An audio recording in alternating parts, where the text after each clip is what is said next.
Well, for more on the situation in Afghanistan, let's bring in now Fox contributor John Bolton, the former U.S. ambassador to the UN. And Ambassador Bolton, it seems, again, such a complex situation. Jennifer Griffin just said money is the backdrop here to the Afghanistan war. You have the leader of that country threatening, essentially, the United States. And more importantly, we also have lives on the line there. What is the way forward in Afghanistan?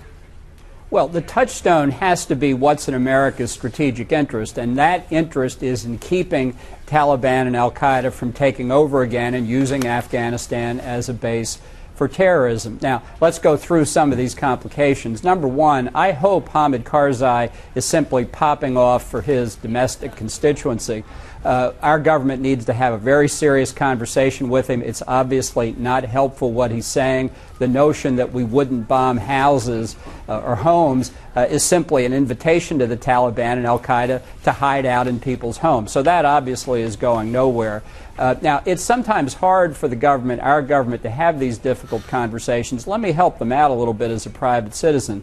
Somebody needs to say to President Karzai that he is a functionary as part of our effort to keep Taliban from taking control, and he needs to recognize that and behave appropriately. What happens if he doesn't? Well, then I think there are ways of dealing with him that just put him back in his place. These public statements are not helpful. He is not a bystander here in a war between us and the Taliban. His country's government is on the line, and he needs to be told it bluntly, like I just did.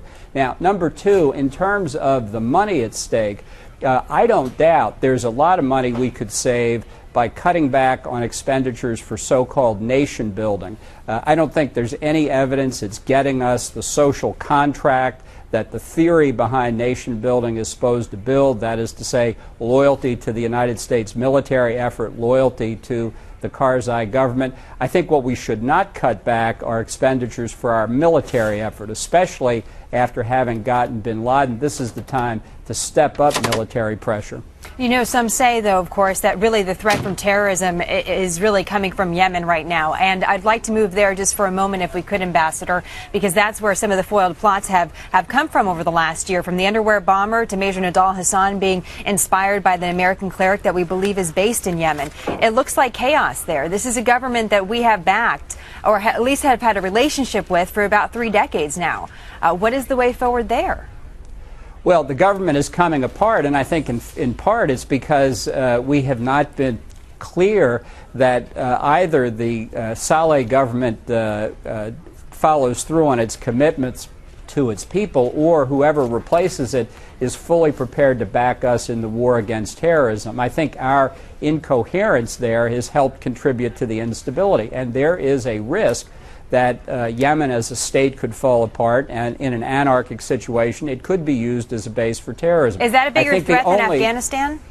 It could be a bigger threat. The world has many threats in it. We've got to deal with them. I think the best solution going forward is the efforts by the Gulf Cooperation Council, the other states on the Arabian Peninsula, to try and broker a deal here. I think our influence at this point is fairly minimal, unfortunately. I think our best bet is to get behind the GCC countries. Ambassador, are you still considering running for president?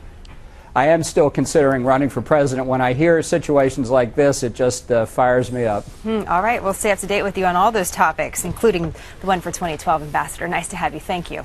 Thank you very much.